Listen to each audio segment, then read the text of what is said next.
నమస్తే, నేను జర్నలిస్ట్ శ్రీనివాస్. ఈరోజు తెలంగాణ వార్తాపత్రికలో వచ్చిన వార్తల విషయం చేద్దాం. ముందుగా ఆంధ్రజ్యోతి పేపర్లో వచ్చిన వార్తలను చూద్దాం. బీజేపీలో బీఆర్ఎస్ విలీనం, కేసీఆర్ గవర్నరు, కేటీఆర్ కేంద్ర మంత్రి పదవి ఇస్తారు. మీడియాతో ఇష్టాగోష్ఠిలో సీఎం రేవంత్ సంచలన వ్యాఖ్యలు. హరీష్ రావు అసెంబ్లీలో ప్రతిపక్ష నాయకుడు అవుతారు. కవితకు బెయిలు, రాజ్యసభ ఎంపీ పదవి. మా కుటుంబీకులకు ఎక్కడా ఏ పదవి ఇవ్వలేదు అని రేవంత్ రెడ్డి చెబుతుండు. ఖర్గేతో భేటీ, పీసీసీ చీఫ్, నామినేటెడ్ పదవులపై చర్చ, కేబినెట్ విస్తరణ, మీడియా సృష్టి అన్న ముఖ్యమంత్రి. ఫోర్త్ సిటీలో ఫాక్స్కాన్, సీఎంతో కంపెనీ చైర్మన్ భేటీ. త్వరలోనే కాంగ్రెస్లో బీఆర్ఎస్ విలీనమట అని ఇది ఎవరు చెబుతున్నారు? కాంగ్రెస్లో బీఆర్ఎస్ విలీనమని బండి సంజయ్ చెప్తుండ్రు. ఒకవైపు ముఖ్యమంత్రి ఏమో బీజేపీలో బీఆర్ఎస్ విలీనం అయింది, ఇంకొక వైపు బీజేపీ వాళ్ళు కాంగ్రెస్లో బీఆర్ఎస్ విలీనం అయింది. మొత్తానికైతే విలీనం అయ్యేదైతే బీఆర్ఎస్ అనట, అదొక క్రియేషన్ చేశారు. ఒకవైపు కాంగ్రెస్ వాళ్ళు బీజేపీలో అయిద్దని, బీజేపీ వాళ్ళు కాంగ్రెస్లో అయిద్దని. ఈ మతలబ్ అంతా ప్రజల గురించి చర్చ మర్చిపోయి ఇటు ఏ మూడు పార్టీలు కూడా మూడు ముక్కలాట ఆడుతున్నాయి. ప్రజల సమస్యల గురించి మాట్లాడట్లేదు, ప్రజల నిరుద్యోగుల ఉద్యోగాల గురించి మాట్లాడట్లేదు, రైతు బంధు గురించి మాట్లాడట్లేదు, పెన్షన్ 4000 ఇస్తున్న దాని గురించి మాట్లాడదా ప్రతిపక్ష పార్టీలు కూడా. ఇటు బీజేపీ కానీ అటు బీఆర్ఎస్ కానీ. కాంగ్రెస్ పార్టీ రాష్ట్రంలో అధికారంలో ఉంది, దాన్ని నిలదీయాల్సిన బీజేపీ బీఆర్ఎస్ నిలదీయకుండా ఇగో ఈ గేమ్లు ఆడుతున్నారు. కేంద్రంలో బీజేపీ అధికారంలో ఉంది, దాన్ని నిలదీయాల్సిన కాంగ్రెస్ పార్టీ ఇది మళ్ళీ బీఆర్ఎస్తోని గేమ్ ఆడుతుంది. మొత్తానికి అల్టిమేట్గా ప్రజలకు అవసరం లేని, ప్రజలకు ఉపయోగపడిన వ్యవహారంపైనే చర్చ అంతా మీడియాని డైవర్ట్ చేసి మీడియా అటెన్షన్ మొత్తం దాని మీద పోయేటట్టు చేస్తున్నారు. అసలు కావాల్సిన ప్రజలకున్న సమస్యలు, రైతులకున్న సమస్యలు ఇలా మాట్లాడే పరిస్థితి లేదు రాజకీయ పార్టీలు. ఎవడు ఇందులో విలీనమైతే ప్రజలకు ఒరిగేది ఉంది? ఇవాళ బీఆర్ఎస్ బీజేపీలో విలీనమైనా, బీఆర్ఎస్ కాంగ్రెస్లో విలీనమైనా, లేదా ఈ మూడు పార్టీలు కలిసి ఒక దాంట్లో విలీనమైనా మీ పదవుల కోసం, మీ పరపతి కోసం, మీ సొంత లాభాల కోసమే విలీనమైన పార్టీలు మారిన. దాని గురించి ప్రజలు పెద్ద ఆశ్చర్యం వ్యక్తం చేయట్లేదు, దాని గురించి పెద్ద అటెన్షన్ కూడా లేదు. కానీ ఒక ముఖ్యమంత్రి స్థాయిలో ఢిల్లీ వెళ్ళిన రేవంత్ రెడ్డి గారు ఏం మాట్లాడాలి? తెలంగాణ గురించి నేను కేంద్రాన్ని ఇది అడిగినా, కేంద్రం పైన ఒత్తిడి చేస్తాను, కేంద్రంలో ఫలానా మంత్రిని కలిసి తెలంగాణకు రావాల్సిన నిధులు అడిగినా అని చెప్పిన దాఖలాలు. ఎప్పుడు ఢిల్లీ పోయినా ఏదో ఒకటి రాజకీయ వివాదాలు, రాజకీయ వ్యాఖ్యలు చేస్తాడు తప్ప అసలు ప్రజల గురించి, రాష్ట్రం గురించి మాట్లాడట. ఢిల్లీ పోయేది మీరు ఎందుకు? ప్రభుత్వ ఖర్చుతోని ప్రత్యేక విమానాలలో పోయి, తెలంగాణ ప్రజల డబ్బులతోని పోయి 3 రోజులు 4 రోజులు గడిపి మీ రాజకీయాలు, మీ పార్టీ వ్యవహారాలు మాట్లాడతారు తప్ప ప్రజల గురించి మాట్లాడలేదు. మీరు ముఖ్యమంత్రి స్థాయిలో అక్కడ పోయి కేసీఆర్ బీఆర్ఎస్ని విలీనం చేస్తాడు, ఆయన గవర్నర్ వద్దు, కేటీఆర్ మంత్రి వద్దు, హరీష్ రావు ఇదైతురు, కవిత ఇదైద్దని ఇవన్నీ ఎవడడిగిన మిమ్మల్ని? ప్రజలకు ఏం ఉపయోగం దీంతో? మీరు ఏదన్నా వేరే విషయాలు ఫలానా పోతిరెడ్డి మన ఏది పాలమూరు రంగారెడ్డి ఎత్తిపోతలకి ఇన్ని నిధులు తెచ్చినాం, లేదంటే వెనకబడిన ప్రాంతాలకి ఇన్ని నిధులు తెచ్చినాం, రైల్వే కోచ్ ఫ్యాక్టరీ గురించి మాట్లాడినా ఈ విషయాలు మర్చిపోయారు. ఇది వదిలేశారు. అసలు కేంద్రం పైన ఒత్తిడి తెచ్చే కార్యక్రమం, కేంద్రం నుంచి రావాల్సిన నిధుల గురించి మాట్లాడటం మర్చిపోయి ఏదేదో పనికిరాని ముచ్చటంతా మాట్లాడుతున్నా. దానికి మళ్ళీ బీజేపీ కూడా కౌంటరు. లేదు కాంగ్రెస్లోనే విలీనం అయింది, కాంగ్రెస్లో విలీనం అయిన తర్వాత పీసీసీ అధ్యక్షుడు కేసీఆర్ అవుతారట, కేసీఆర్కి ఏఐసీసీ అధ్యక్షుడట, పీసీసీ కేటీఆర్ అవుతారట.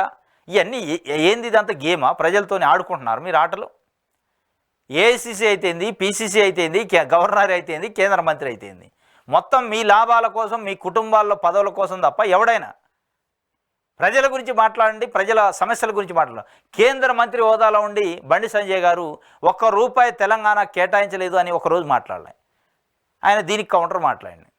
కిషన్ రెడ్డి గారు కేంద్ర మంత్రి హోదాలో ఉండి ₹1 తెలంగాణకు బడ్జెట్లో ఎందుకు కేటాయించలేదని కేంద్రాన్ని అడిగే పరిస్థితి లేదు. విత్ ఇన్ ద వాల్స్ కాడ బయట మాట్లాడకపోయినా పర్లే. ఆ ఒత్తిడి తెచ్చి ఏమన్నా ఒక 1000 కోట్లు 2000 కోట్ల నిధులను తెస్తే సంతోషిస్తారు ప్రజలు. అది వదిలేశారు. కంప్లీట్ రాజకీయాలే మాట్లాడుతున్నారు. ఇటు ముఖ్యమంత్రి అయినా, అటు అపోజిషన్ లీడర్లు అయినా ప్రజల గురించి మాట్లాడలే. ఇది ఇప్పుడు ఎలక్షన్స్ లేవు, మన్ను లేవు, ఎందుకు ఈ రాజకీయాలు? రాష్ట్రంలో 24 గంటల పాటు ఓపీ సేవల బంద్. కలకత్తాలో ట్రైనీ డాక్టర్పై అత్యాచారానికి నిరసనగా ఐఎంఏ పిలుపుతో ప్రభుత్వ ప్రైవేట్ ఆసుపత్రుల్లో నిలిపేస్తాడని నేడు ఉదయం 6 గంటల నుంచి రేపు పొద్దున 6 గంటల దాకా ప్రత్యామ్నాయ ఏర్పాట్లపై దృష్టి. వైద్య మంత్రి దామోదర్ రాజనరసింహ చెబుతుండ్రు. రాష్ట్ర వ్యాప్తంగా అన్ని జిల్లాల నిరసనలో, ఆందోళనలు. ఆర్జీ కార్పై దాడి, బెంగాల్ సర్కార్ వైఫల్యం వల్లే 7,000 మంది గుమిగూడితే ఇంటెలిజెన్సీ ఏం చేస్తుంది? ఆసుపత్రిని మూసేయిస్తాం, జాగ్రత్త, కలకత్తా హైకోర్టు చెప్పిందట. మొత్తానికి 24 గంటలు ఓపీ సేవల బంద్. ఈ ఓపీ సేవలు అంటే వాస్తవంగా బెంగాల్లో ఒక ట్రైనీ డాక్టర్ పైన జరిగిన అత్యాచారం కానీ హత్య కానీ అత్యంత అమానవీయం, అత్యంత జుగుత్సాహకరం, మామూలు విషయం కాదు. దానికి నిరసన వ్యక్తం చేయాల్సిందే, నిరసన వ్యక్తం చేయాలి కూడా. దీంట్లో ప్రభుత్వాల వైఫల్యం కూడా ఉంది, వ్యవస్థ వైఫల్యం ఉంది, పరిపాలకుల వైఫల్యం ఉంది. అయితే గమ్మత్తు ఏంటంటే ఇక్కడ ఐఎంఏ పిలుపుతో ప్రైవేట్ ఆసుపత్రుల్లో కూడా నిలిపేతా అన్నారు. ఇది ఉట్టిదే. ప్రైవేట్ ఆసుపత్రుల్లో వాళ్ళు ఓపీ బంద్ చేస్తారు. 24 గంటలు వాళ్ళు ఓపీ బంద్ చేస్తే వాళ్ళు ప్రాణాలు పోవు. వాళ్ళు మొత్తం రక్తం తాగటం మొదలుపెట్టారు. ప్రైవేట్ ఆసుపత్రులు ప్రజల రక్తాన్ని తాగటం మొదలుపెట్టారు ఫీజుల రూపంలో. వాళ్ళు వదిలేస్తారు. ఈ నిరసన ఇది అంతా మళ్ళీ ఎవరికి ఉంటుందంటే ప్రభుత్వ ఆసుపత్రుల్లోని డాక్టర్లే మంచి రోడ్ల మీదకి వచ్చి నిరసనలు చేస్తారు తప్ప మళ్ళా పేద ప్రజలకే ఇబ్బంది. ఈ నిరసన వల్ల ఇబ్బంది వల్ల తప్ప మళ్ళీ బడాబాబులకి డబ్బులు ఉన్న వాళ్ళకి ఇబ్బంది లేదు. పెద్ద పెద్ద కార్పొరేట్ ఆసుపత్రులు నడుతూనే ఉంటాయి. ఈ 24 గంటల బంద్ వాళ్ళకు ఉండదు. ఎందుకంటే వాళ్ళు చేసేది వ్యాపారం, వాళ్ళు చేసేది సేవ కాదు, వ్యాపారం. వ్యాపారం చేసేటోడు ఎందుకు బంద్ చేసుకుంటాడు? ఇది ఉట్టిదే. కోదండరాము అలీఖాన్ ఎమ్మెల్సీలుగా ప్రమాణం చేయించిన మండలి చైర్మన్ గుత్తా ఉద్యమకారుల ఆకాంక్షల మేరకు పనిచేస్తా అని చెప్పి కోదండరాము చెప్పాడు. మొత్తానికైతే కోదండరాము గారి ఎమ్మెల్సీ కథ సుఖాంతమైంది. ఎటేటో ఎన్నో మలుపులు తిరుగుకుంటూ 7-8 నెలల నుంచి జరిగింది. మొత్తానికి అయితే ప్రమాణ స్వీకారం అయితే చేశారు. హైకోర్టు, సుప్రీంకోర్టు, ఆ కోర్టు, ఈ కోర్టు మొత్తం తిరిగింది. తిరిగి అల్టిమేట్గా అయితే ఎండ్ కార్డు పడ్డది. ఇది ఒక వార్త. 2 రాష్ట్రాల్లో ఎన్నికల నగారా. జమ్మూ కాశ్మీర్, హర్యానా అసెంబ్లీ ఎన్నికల షెడ్యూల్ విడుదల. జమ్మూ కాశ్మీర్ శాసనసభకు 3 దశల్లో, హర్యానా అసెంబ్లీకి అక్టోబర్ 1న, 2 రాష్ట్రాల్లోనూ అక్టోబర్ 4న ఫలితాలు. 2 రాష్ట్రాలు జమ్మూ కాశ్మీర్, హర్యానా అసెంబ్లీ ఎన్నికలకి షెడ్యూల్ విడుదల చేసింది కేంద్ర ఎన్నికల సంఘం. సెప్టెంబర్ 18, సెప్టెంబర్ 25, అక్టోబర్ 1న జమ్మూ కాశ్మీర్లో 3 దఫాల్లో ఎన్నికలు నిర్వహిస్తారట. హర్యానాలో 1 దఫాలోనే అక్టోబర్ 1న నిర్వహిస్తారు. ఈ 2 రాష్ట్రాల ఎన్నికల ఫలితాలు అక్టోబర్ 4న వెలువడతాయి. దీని తర్వాత దీపావళి తర్వాత మనకు నవంబర్లో మళ్ళీ మహారాష్ట్ర ఎన్నికలు ఉండే అవకాశం ఉంది. అదేవిధంగా జార్ఖండ్ ఎన్నికలు కూడా ఉన్నాయి. ఇది ఒక రకంగా అటు ఇండియా కూటమికి, ఎన్డీఏ కూటమికి రెండింటికి కత్తి మీద సామే. ఎందుకంటే ఈ 2 జమ్మూ కాశ్మీర్ విషయంలో 370 ఆర్టికల్ రద్దు చేయటం కానీ, కేంద్ర పాలిత ప్రాంతాలు చేయటం కానీ రకరకాల ప్రయోగాలు చేసింది బీజేపీ. దాని తర్వాత ఇప్పటికీ 10 సంవత్సరాలు అయింది జమ్మూ కాశ్మీర్లో ఎన్నికలు లేక. మరి అక్కడ ఏ పరిస్థితి ఉంటుంది? ఇండియా కూటమి మొగ్గు ఉంటుందా, బీజేపీకి మొగ్గు ఉంటుందా? అది ప్రెస్టేజ్ విషయం ఇప్పుడు ఇవాళ ఎన్డీఏ కూటమికి. ఎందుకంటే వాళ్ళు చేసిన పనుల ఫలితం ఈ ఎన్నికల రూపంలో బయటపడాలి. అంటే 370ను రద్దు కానీ రకరకాల వ్యవహారాలు ఉన్నాయి దానికి సంబంధించి. అదే హర్యానాలో గత 2 సార్ల నుంచి బీజేపీ ప్రభుత్వం ఫామ్ చేస్తుంది. ఇప్పుడు 3వసారి హ్యాట్రిక్ కొడతారా? మరి ఇండియా కూటమి నెగ్గే అవకాశం ఉంది. వాళ్ళకి అది కూడా ఒక రకంగా కత్తి మీద సమయం. బీజేపీకి ప్రెస్టేజ్ విషయం ఈ 2 రాష్ట్రాలకు వెళ్ళటం. ఇక్కడ ఈ 2 రాష్ట్రాల్లో ఒకవేళ రిజల్ట్ ఏమైనా తారుమారు అయితే ఎన్డీఏ కూటమి ప్రభుత్వానికి ఒక రకంగా నెగిటివ్ ఇంపాక్ట్ పడింది. అది కేంద్ర ప్రభుత్వం భవిష్యత్తు పైన నీళ్ళేళ్ల గమ్ముకునే అవకాశాలు ఉన్నాయి. చూడాలి. అది ఈ ఎఫెక్ట్ రేపు మహారాష్ట్ర అదేవిధంగా జార్ఖండ్ ఎన్నికల పైన కూడా పడే అవకాశం ఉంది. మొత్తానికైతే ఈ 2 రాష్ట్రాల ఎన్నికల నగారా మోగినట్టు ఒక వార్తని ఇచ్చారు.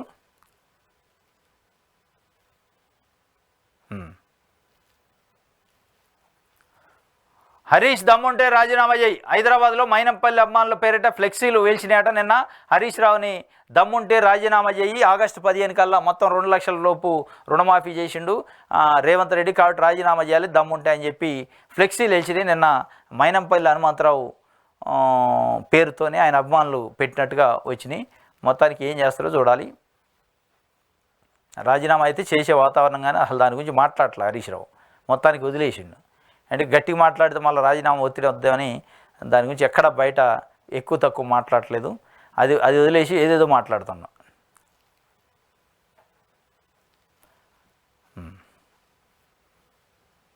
ఇది ఒక వార్త.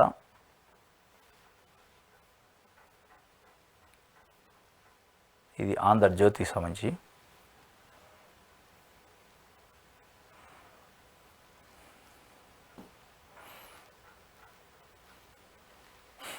సాక్షి పేపర్ చూద్దాం. కొర్రీలతో రాష్ట్రంలో లక్షలాది మందికి అందని రుణమాఫీ. SLBC state level bankers conference లెక్కల ప్రకారం అట పంట రుణాలు 49,500 కోట్లు, బడ్జెట్లో కేటాయించింది 26,000 కోట్లు, క్యాబినెట్ లెక్క తెలిసింది 31,000 కోట్లు, చివరికి 3 విడతల్లో కలిసి మాఫీ చేసింది 17,933 కోట్లు. మొత్తం 4 ఫిగర్లు కనపడుతున్నాయి ఈడ. స్టేట్ లెవెల్ బ్యాంకర్స్ కాన్ఫరెన్స్లో 49,500 కోట్ల రూపాయల అప్పులు ఉన్నాయని వాళ్ళు చెప్పారట. ఆ 49,500 కోట్ల రూపాయలలో ఈ రాష్ట్ర ప్రభుత్వం చెప్పిన టైం బౌండ్లో మరి ఎంత ఉన్నాయి అనేది లెక్క తీసి వీళ్ళు 31,000 కోట్లు ఉన్నాయని క్యాబినెట్ నిర్ధారించింది. అంటే వీళ్ళు ఇచ్చిన డెడ్ లైన్ డేట్స్ ఉన్నాయి. 2018 డిసెంబర్ 12 నుంచి 2024 డిసెంబర్ 9 వరకు ఉన్న లోన్లు అన్నారు మాఫీ చేసేది. ఆ మధ్యలో ఉన్న ఈ 49,500 కోట్లే బ్యాంకర్స్ దగ్గర రైతులు తీసుకొని రుణాలకు సంబంధించి. దీంట్లో ఎలిజిబిలిటీ ఆ డేట్ల మధ్య వచ్చే ఎలిజిబిలిటీ 31,000 కోట్లని క్యాబినెటే స్వయంగా నిర్ధారించింది. మళ్ళీ బడ్జెట్ కాడికి వచ్చేటప్పటికి 26,000 కోట్లు కేటాయించారు. మళ్ళీ అసలు మాఫీకి వచ్చేటప్పటికి ప్రభుత్వం ఇచ్చిన అధికారిక లెక్కలు 3 దఫల్లో కలిపి 17,933 కోట్లు వచ్చినాయి. మరి దఫలుగా ఎట్ట తగ్గినాయి? మీరు ఇచ్చిన 31,000 కోట్లు క్యాబినెట్ ఎట్లా నిర్ధారణ చేసిందో అవి ఎడిపోయినాయి. దాదాపు సగానికి సగం పడిపోయినట్టుంది. మరి ఆ సగం మాఫీ ఎటైంది, ఎందుకు కాలేదు? ఆ రైతుల సంగతి అయింది. 17,000 కోట్లు ఎందుకని? 17,933 కోట్లు అంటే సుమారుగా 18,000 కోట్లు అనుకోండి. మీరు చెప్పిన 31,000 కోట్లు ఏది? మీ క్యాబినెట్ అప్రూవల్కి ఉన్న విలువ ఏంది? మీరు ఇచ్చిన యాడ్లు విలువ ఏంది? మరి 17,930 కోట్లు ఎందుకని అని సాక్షి పేపర్ ఒక వార్త రాసింది. ఎన్నికల నుంచి 15 ఆగస్టు దాకా తగ్గిపోతూనే రుణాల లెక్కలు. గత ప్రభుత్వంలో 1,00,000 మాఫీకే 36,68,000 మంది రైతులు, ఇప్పుడు 2,00,000 మాఫీకి 22,037 మంది. గతం కంటే రైతుల సంఖ్య పెరగాల్సింది పోయి 14,31,000 మంది తగ్గడం ఏంటి? అనుమానాలు వ్యక్తం చేస్తున్న రైతులు, సంఘాల నేతలు, వ్యవసాయ నిపుణులు. 3వ విడత జాబితాలను తమ పేర్లు లేవంటూ అనేక చోట్ల రైతుల ఆందోళన. ఎందుకు రుణమాఫీ కాలేదో తెలియదంటున్న వ్యవసాయ శాఖ అధికారులు. వాళ్ళకేం తెలుస్తాయి? వీళ్ళు క్యాబినెట్ చేసిన దానికే దిక్కులేదు. ఇక అధికారులు ఏం చేస్తారు? క్యాబినెట్ 31,000 కోట్లని 18,000 కోట్లకే ఇవాళ ఇచ్చారని వాళ్ళే చెప్తున్నారు. ఇది వాస్తవంగా ₹1,00,000 లోపు రుణాలు మాఫీ చేసినప్పుడు కేసీఆర్ చేసినప్పుడు 36,68,000 మంది రైతులు ఉన్నారట. మరి 2,00,000 లోపు అంటే ఇక పెరగాలిగా రైతులు. ఇంకో 1,00,000 అదనంగా అవుతుంది కాబట్టి రైతులు పెరగాల. అది 40, 45, 40 ఏదో ఒకటి అయితే కావాలి. కానీ విచిత్రంగా 22,37,000 మందికి వచ్చింది. అంటే 14,31,000 మంది రైతులు తగ్గారు. మరి రైతులు తగ్గటం వెనక, బడ్జెట్ తగ్గటం వెనక, మీరన్న 31,000 కోట్ల నుంచి 18,000 కోట్లకు తగ్గటం వెనక ఉన్న మతలబ్ ఏంది? దీని వెనకున్న ఆంతర్యం ఏమిటి? ఈ రైతులను మోసం చేయటం అంటారా, దీన్ని రైతులను చీటింగ్ చేయటం అంటారా అనేది ఒక అనుమానం రైతుల నుంచి అయితే వస్తుంది. చాలామంది రైతులు నిన్న ఇచ్చిన 3వ జాబితాలో కూడా పేర్లు ఇవ్వని గగ్గోలు పెడతాను. దీంట్లో ఇంకొక మతలబ్ ఏంటంటే, ఫస్ట్ నుంచి మనం మాట్లాడేది అనేక రకాల రైతు సంఘాల నాయకులు కూడా చెప్తున్నారు 2,00,000 లోపు రుణాలు, 2,00,000 వరకు ఉన్న రుణాలు మేము మాఫీ చేస్తామన్నారు. కానీ బ్యాంకులకు మళ్ళీ మీరు చెల్లిస్తేనే పైన ఉన్నాయి మాఫీ చేస్తామని ఎన్నికల్లో చెప్పలే మీరు. కానీ ఇలా మడత మెలక పెట్టారు. 2,00,000 పైన ఉన్న రైతులు మీరు ముందు బ్యాంకుకు పోయి బ్యాంకు వాళ్ళ కాళ్ళు ఏళ్ళబట్టుకొని మీరు అప్పు తెస్తారా, వడ్డీకి తెస్తారా, 10 రూపాయలు కానీ ఆడ చెల్లిస్తేనే మేము డబ్బులు ఇస్తామని ఒక మెలక పెట్టి కూర్చున్నారు. పేట 3 వేసి కూర్చున్నారు. అంటే ఇది ఏమన్నట్టు? రైతుల్ని దగా చేస్తున్నట్ట, రైతులను మోసం చేస్తున్నట్టు కాదా ఇది? రైతులకు మీరు ఇస్తున్నాను 2,00,000 ఏదో వాళ్ళ అకౌంట్లలో ఇస్తే వాళ్ళు బ్యాంకుకు ఉన్న వ్యవహారం ఏందో వాళ్ళు తెలుసుకుంటారు. మీరు బ్యాంకులకి రైతుల నుంచి వసూలు చేసే కార్యక్రమానికి మీరు సపోర్ట్ చేస్తున్నారా? బ్యాంకులకు అప్పులు వసూలు చేసి పెట్టడానికి మీరు ఈ రుణమాఫీని పెట్టారా? బ్యాంకు వాళ్ళు ఎక్కడ ఒక చైర్లోంచి కదలకుండా దాదాపు 18,000 కోట్ల రూపాయలు బ్యాంక్ అకౌంట్లో జమ అయినాయి. నిజంగానే వాళ్ళు వసూలు చేయాలంటే 6 నెలలు బట్టితో, సంవత్సరం బట్టితో కూడా తెలియదు. రైతుల దగ్గరికే పోయి రైతులే కడితే వసూలు చేయాలంటే వాళ్ళ టైం ఎంత సేవ్ అయింది, వాళ్ళకి ఎంత ఆర్థికంగా సేవ్ అయింది? 18,000 కోట్ల రూపాయలు ఎట్ ఏ టైం 27 రోజుల లోపు మీరు బ్యాంకు వాళ్ళకి జమ చేశారు. బ్యాంకులను బాగు చేశారు, కానీ రైతులను బాగు చేయట్లేదు. మీరు బ్యాంకులను బాగు చేయడానికి, బ్యాంకులకి వసూలు చేసి పెట్టడానికి రైతు రుణమాఫీ పెట్టారా, లేదంటే రైతుల కోసం పెట్టారా? రైతులు దివాలా ఎత్తారు, రైతులు ఇబ్బందికరమైన పరిస్థితుల్లో అప్పుల పాలయ్యారు కేసీఆర్ 10 ఏళ్ల పరిపాలన వల్ల. కాబట్టి మేము రుణమాఫీ చేస్తున్నామని మీరు చెప్పారు. మరి రైతులు రుణాల పాల అప్పుల పాలైన రైతులు ఇలా మీరు వాళ్ళ మెడకు ఉచ్చేసి పోయి మీరు బ్యాంకుకు పోయి డబ్బులు కట్టండి అని చెప్పి ఎట్ట చెబుతారు? బ్యాంకులకు మీరు డబ్బులు కడితేనే మేము ఇచ్చేస్తాం, లేకపోతే ఇవ్వమని ఎట్ట చెబుతారు? అంటే బ్యాంకులకు సపోర్ట్ చేస్తారా, రైతులకు సపోర్ట్ చేస్తారా అనేది తెలవాల్సిన అవసరం ఉంది. రైతులు డిమాండ్ చేస్తున్నారు. బ్యాంకులతో సంబంధం లేకుండా బ్యాంకులకి ఇంకా ఎక్స్ట్రా ఉన్న డబ్బులు 2,00,000 కంటే ఎక్కువ ఉన్న డబ్బుల్ని చెల్లించడం అనే మెలక పెట్టకుండా మీరు ప్రభుత్వం నిజంగానే రైతులపైన ప్రేమ, రైతులపైన అభిమానం ఉంటే, రైతులు అప్పుల పాలైన వాళ్ళ కోసమే మనం చేస్తున్నాం అనే చిత్తశుద్ధి కానీ కమిట్మెంట్ మీకు ఉంటే వాళ్ళ అకౌంట్లో డబ్బులు వేయాలి. అట్లా కాకుండా రైతులు పే చేస్తేనే మేము ఇస్తామంటే రైతుల పాలిట మీరు శాపమైనట్టే, రైతులను మీరు అవమానిస్తున్నట్టే. అప్పుల పాలైన రైతుల కోసం మీరు ఇస్తున్నట్టు కాదు ఈ రైతు రుణమాఫీ. బ్యాంకులకి డబ్బులు కట్టించడం కోసం మీరు ఏదో ఒక పందా పెట్టుకున్నారు అనేది అనుకోవాల్సి వస్తుంది. బ్యాంకులను బాగు చేయడానికి మీరు రుణమాఫీ ఇచ్చారనుకోవాల్సి వస్తుంది అనేది రైతాంగం మాట్లాడుకున్నారు. ఇది మొత్తం రుణం తీరలేదు, రణం అట్లనే ఉందని చెప్పి ఒక వార్తనైతే మళ్ళా రైతులు రణం చేయాల్సిన పరిస్థితి వచ్చినట్టుంది. ఇది ఒక వార్త.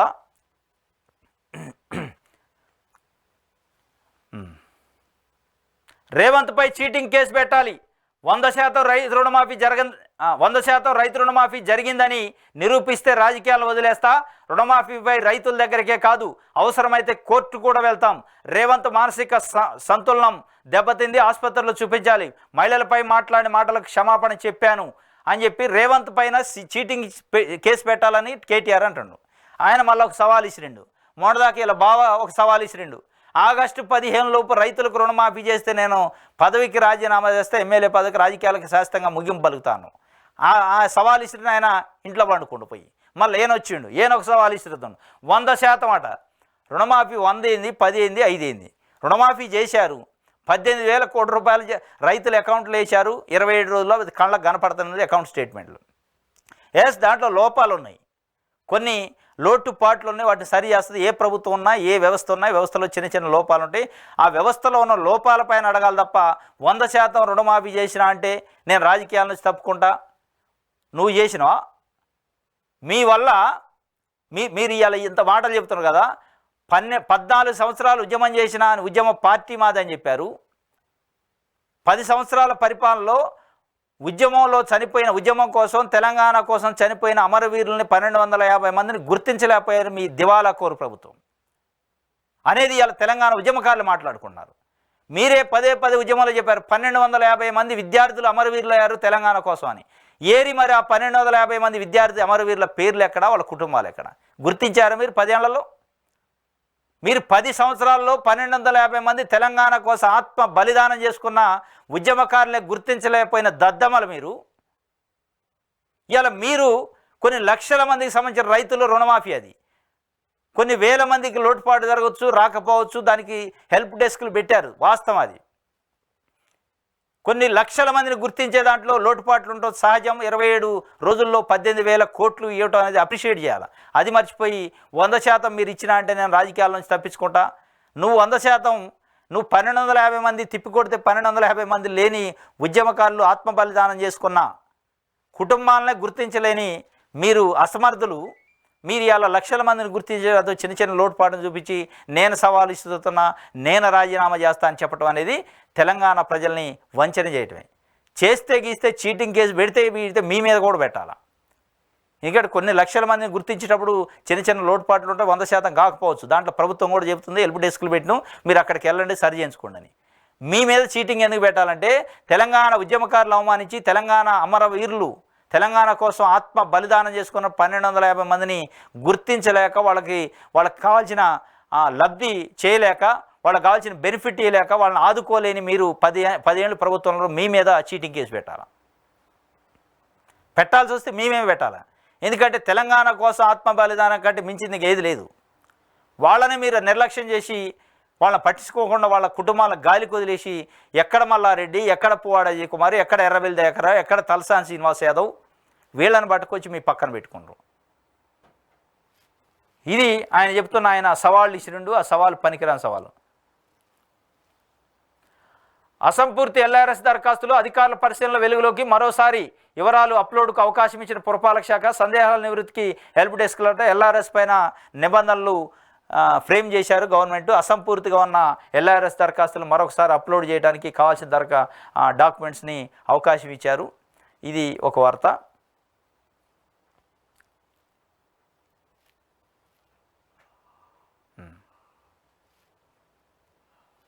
ఇది సాక్షికి సంబంధించి. నమస్తే తెలంగాణ చూద్దాం. రేవంత్ చెలగాటం, రైతన్నలకు సంకటం. మాఫీ కథ మళ్ళీ మొదటికే. రుణమాఫీ అందరికీ అయిందా? నిరూపిస్తే రాజీనామా చేస్తా. ఆయన చేస్తానన్న ఆయన వచ్చిండు, మళ్ళీ ఆయన వచ్చిండు. నిరూపిస్తే రాజీనామా చేస్తానంటుండు. ఏంది నిరూపించేది? కొన్ని లక్షల మందికి రుణమాఫీ చేసినప్పుడు చిన్న చిన్న లోటుపాటు జరిగితే కొంతమంది కాకపోవచ్చు, వాళ్ళకు కూడా మళ్ళీ టైం ఇచ్చారు. ఒక నెల రోజులు స్పెషల్ డ్రైవ్ పెట్టారు, హెల్ప్ డెస్క్లు పెట్టారు కలెక్టరేట్లో. అధికారులను పోయి కలవంటున్నారు. ఈ 100% గారు చేశారా లేదా? 18,000 కోట్లు 27 రోజుల్లో వేశారా లేదా?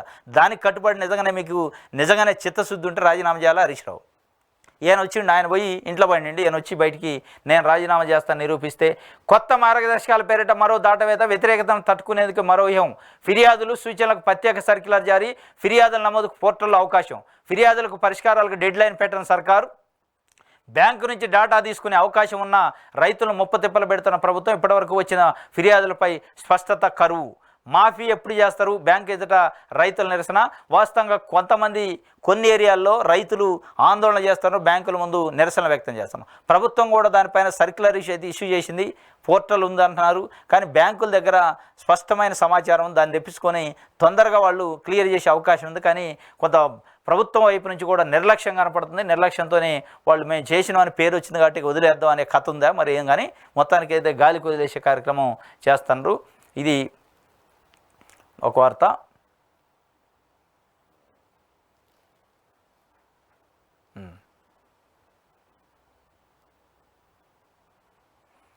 ఎస్, ఇది నమస్తే తెలంగాణకు సంబంధించి వెలుగు పేపర్ చూద్దాం.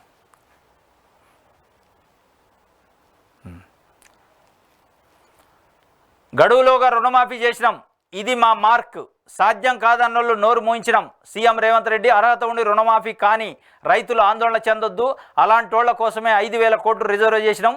ఎవరైనా ఉంటే కలెక్టరేటు ఆఫీసులలో ఫిర్యాదు చేయొచ్చు. రుణమాఫీ చేసినంత మాత్రాన ఇతర పథకాలు ఎలాంటి కోతలుండో. అక్రమ నిర్మాణాల కూల్చివేతల కోసం హైడ్రాకు ఫ్రీ హ్యాండ్ ఇచ్చాం. అక్రమ నిర్మాణాల కూల్చివేతకు హైడ్రాకు ఫ్రీ హ్యాండ్ ఇచ్చారట. ఇచ్చిన మాట ప్రకారం ఎస్సీ వర్గీకరణ కట్టుబడి ఉన్నాం. బీజేపీలో బీఆర్ఎస్ విలీనం తథ్యం.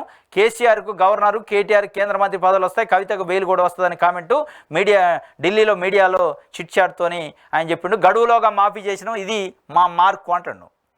కొంతమందికి రుణమాఫీ కానోళ్ళు ఉన్నది అని ముఖ్యమంత్రి కూడా ఒప్పుకుంటారు. 5,000 కోట్లు దానికోసం రిజర్వ్ చేశారట. కలెక్టరేట్లలో పోయి మీరు దరఖాస్తులు ఇవ్వండి, దాన్ని పరిష్కరిస్తారని చెప్పిండు. ఎవరైనా ఉంటే కలెక్టరేట్ ఆఫీసులో ఫిర్యాదు చేయొచ్చు అంటుండు. ఇంకోటి, రైతు రుణమాఫీ వచ్చినంత మాత్రం మిగతా స్కీములకి ఎట్లాంటి అభ్యంతరం లేదు దానికి అంటుండు. ఇంకోటి కీలకమైన వ్యాఖ్యలు చేసిండు. అక్రమ నిర్మాణాల కూల్చివేతలకు హైడ్రాకు ఫ్రీ హ్యాండ్ ఇచ్చినాం అంటుండు. అక్రమ నిర్మాణాల కూల్చివేతకు హైడ్రాకు ఇచ్చిన ఫ్రీ హ్యాండ్ ఎన్ని రోజులు అంటే పేద ప్రజల అక్రమ నిర్మాణాలను కూల్చడానికే ఫ్రీ హ్యాండ్ ఇచ్చారా? బడాబాబులు, పెత్తందారులు, సినిమా ఇండస్ట్రీ, సినిమా హీరోలు, పెద్ద వాళ్ళ ఫామ్ హౌజులు, పెద్ద వాళ్ళ కన్వెన్షన్లకు సంబంధించి కూడా ఫ్రీ హ్యాండ్ ఇచ్చారా? ఆ కన్వెన్షన్లు, బడాబాబుల ఫామ్ హౌజులు జోలికి పోయినప్పుడు ఈ హైడ్రాని ఎత్తేస్తారా? ఈ హైడ్రా ఫ్రీ హ్యాండ్ని సంఖ్యలు వేస్తారా హైడ్రాకి అనేది పెద్ద ఎత్తున చర్చ జరుగుతుంది తెలంగాణలో. ఎన్ కన్వెన్షన్ పైన ప్రధానంగా చర్చ జరుగుతుంది. ఎన్ కన్వెన్షన్ టచ్ చేసే దమ్ము, ధైర్యం హైడ్రాకు ఉందా అనేది పెద్ద ఎత్తున చర్చ జరుగుతుంది. నిజంగానే ఎన్ కన్వెన్షన్ టచ్ చేసే పరిస్థితి హైడ్రా కమిషనర్ ఏవి రంగనాథ్ గారు చేస్తే ఆ రోజే ఆ హైడ్రాకి సంఖ్యలో పడే అవకాశం ఉందా అనేది కూడా చర్చ జరుగుతుంది. కానీ ముఖ్యమంత్రి హోదాలో ఢిల్లీలో కూర్చొని చెప్తున్నాడు ఫ్రీ హ్యాండ్ ఇచ్చిన మాట. అది ఎన్ని రోజులు ఉంటుంది ఆ ఫ్రీ హ్యాండ్? ఒక రకంగా భయాందోళనకు గురి చేసి ఒక దశకు వచ్చిన తర్వాత సైలెంట్ చేస్తారా దాన్ని? ఎందుకంటే గతంలో బీఆర్ఎస్ ప్రభుత్వం ఉన్నప్పుడు చూసినాం, అయ్యప్ప సొసైటీలో అక్రమ నిర్మాణాలను కూల్చివేశారు ఒక 6 రోజులు, తర్వాత పిన్ డ్రాప్, అది ఏమైందో తెలియదు. అదేవిధంగా డ్రగ్స్ కుంభకోణం, drugs scam case, Akun Sabharwal ఐపీఎస్గా ఉండి ఆయన హడావుడి చేసిండు, సినిమా వాళ్ళని పెద్ద సెలబ్రిటీని పిలిచి ఇన్వెస్టిగేషన్ చేయడు.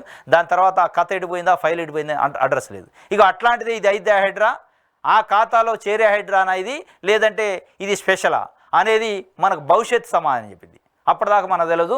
మొత్తానికి అయితే హైడ్రా మనం అనుకున్నంత ఈజీగా లేదు.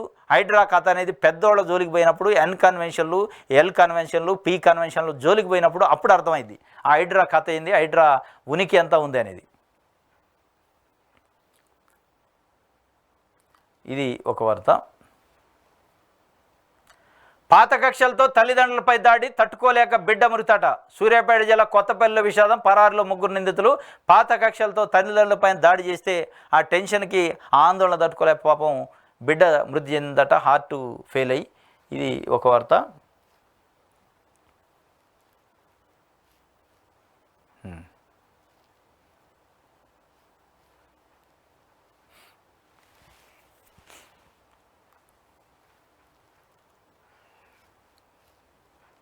ఓకే,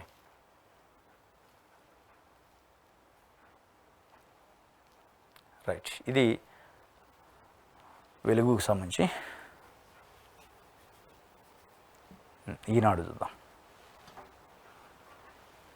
ఈనాడు ఎల్ఆర్ఎస్ దరఖాస్తుల సవరణకు అవకాశం, 75% దరఖాస్తులో పూర్తి వివరాలు లేనట్లు గుర్తింపు, విద్యుత్ బిల్లులు యూపీఐ చెల్లింపులకు తొలగిన అడ్డంకులు. ఎల్ఆర్ఎస్ దరఖాస్తుల సవరణకు అవకాశం ఇచ్చారంటే 75% దరఖాస్తులు పూర్తి వివరాలు లేవట. ఇది 2020లో ఇప్పటిది కాదు కథ, 4 సంవత్సరాల క్రితం బీఆర్ఎస్ ప్రభుత్వం ఉన్నప్పుడు తీసుకుంది. కానీ దీనిపైన పూర్తి వివరాలు లేని పరిస్థితి. దానికి సంబంధించి ఒక వార్తని ఇచ్చింది. దాన్ని ఆన్లైన్లో అప్లోడ్ చేసుకోవడానికి కూడా అవకాశం ఇచ్చారట. ఆన్లైన్లో మనం అప్లోడ్ చేసుకునే అవకాశం ఇచ్చినట్టు ఒక వార్తని ఇచ్చింది. దీనికి సంబంధించి ఒక్క నిమిషం,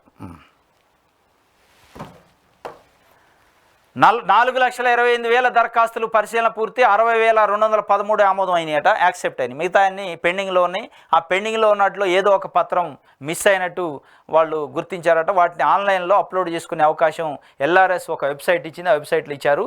దానికి సంబంధించి ప్రధానంగా ఎల్ఆర్ఎస్ పైన ప్రజలు కూడా ఎదురు చూస్తున్నారు. దానికి ఎంత ఫీజు పెడతారు, ఏం కథ అనేది ఇది చూడాలి. ఇంకోటి, కొడంగల్లోనే తెలుసుకుందాం సిద్ధమా, 100% మంది రైతులకు రుణమాఫీ జరిగిందని నిరూపిస్తే నేను రాజకీయాలను వదిలేస్తా, ముఖ్యమంత్రి రేవంత్ కేటీఆర్ సవాల్ ఇసిరిండట. కొడంగల్లో తెలుసుకుంటాడట. కొడంగల్ కాదు, మొత్తం తెలంగాణ రాష్ట్రంలో చాలా చోట్ల రుణమాఫీ కాని వాళ్ళు చాలామంది ఉన్నారు రైతులు అని ముఖ్యమంత్రి చెప్పిండు ఢిల్లీలో. 5,000 కోట్లు అట్లాంటి రైతుల కోసమే రిజర్వ్ చేసిన అంటుండు. ఇక నువ్వు తెలుసుకునేది ఉంది, కొడంగల్ పోయేది ఉంది. అన్ని చోట్ల ఉన్నాయి, అన్ని ఏరియాలలో, అన్ని నియోజకవర్గాలలో కాని వాళ్ళు కొంతమంది ఉండరు. ఎవరైతే కాని రైతులకు హెల్ప్ డెస్క్లు పెట్టారో 5,000 కోట్లు రిజర్వ్ చేశారు. దానిపైన ఇంకేమైనా మీరు సూచనలు సలహాలు ఉంటే ఇవ్వండి. రైతులకు 2 లక్షల రూపాయలకు పైన ఉన్న రైతులకి ఆ పైన అమౌంట్ ఎంత ఉందో, 1,00,000 ఉన్నా, 50,000 ఉన్నా, 2 లక్షలు ఉన్నా పే చేస్తేనే మేము రుణమాఫీ ఇస్తాను ఒక కండిషన్ పెట్టింది ప్రభుత్వం. దానిపైన మీరు మాట్లాడండి. ఆ కండిషన్ పైన మాట్లాడి 2 లక్షల రుణమాఫీ చేస్తాన్నారు, మీరు చేయండి. ఆ పైన ఆ 2 లక్షలకి ఎబో ఉన్న మనీ ఏదైతే ఉందో, ఎక్కువ ఉన్న డబ్బులు వాళ్ళు కట్టుకుంటారా, పే చేస్తారా లేదా తర్వాత వచ్చే, మీరు ఇస్తున్న డబ్బులు ఇవ్వండి. మీరు ఒక ప్రతిపక్ష పార్టీగా ఒక అమూల్యమైన సలహా ఇవ్వండి, సూచన ఇవ్వండి, డిమాండ్ చేయండి. అది వదిలేసి పనికిరాని ముచ్చటే చెప్తున్నారు పదే పదే.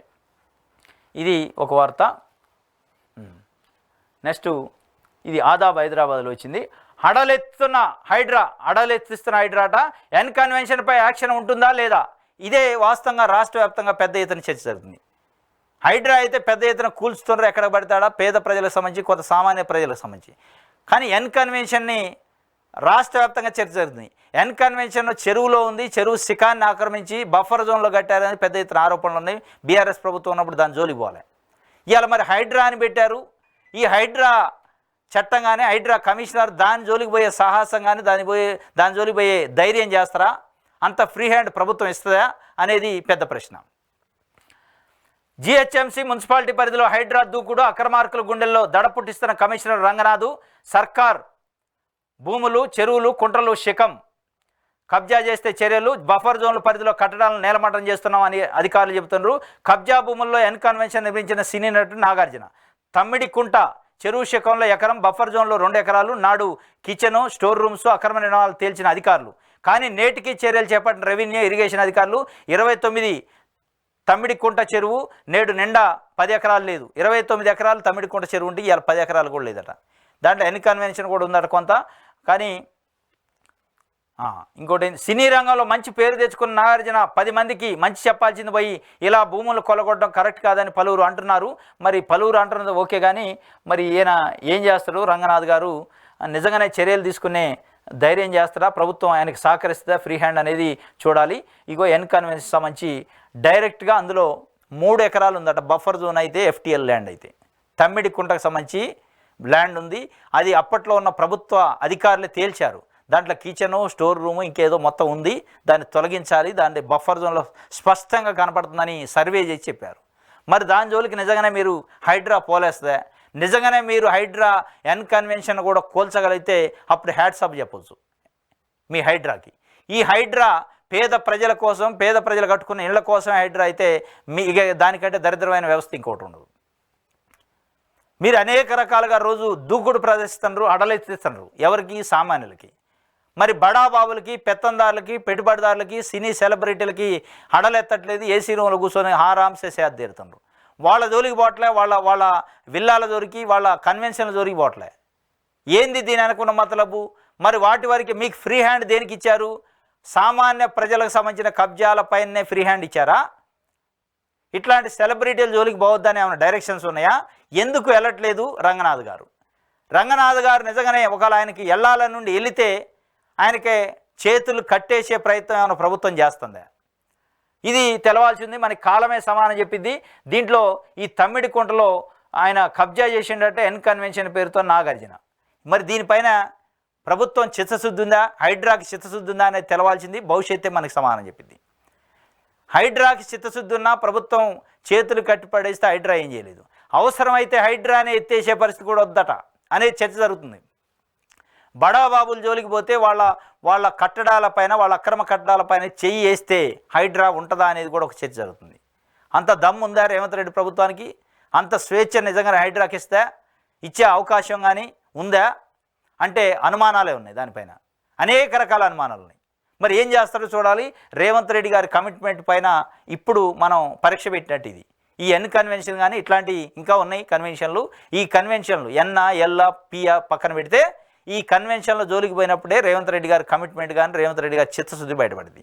వీటి జోలికి పోవటం లేదంటే మీది ఇదంతా మామామ కార్యక్రమం, బెదిరించి వసూలు చేసుకునే కార్యక్రమం కిందనే చూడాలి.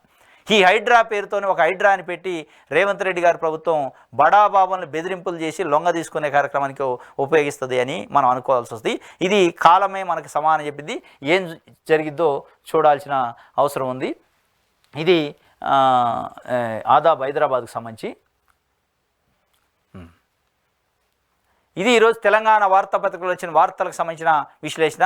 రేపు తాజా వార్తలతో తిరిగి కలుసుకుందాం. Thank you.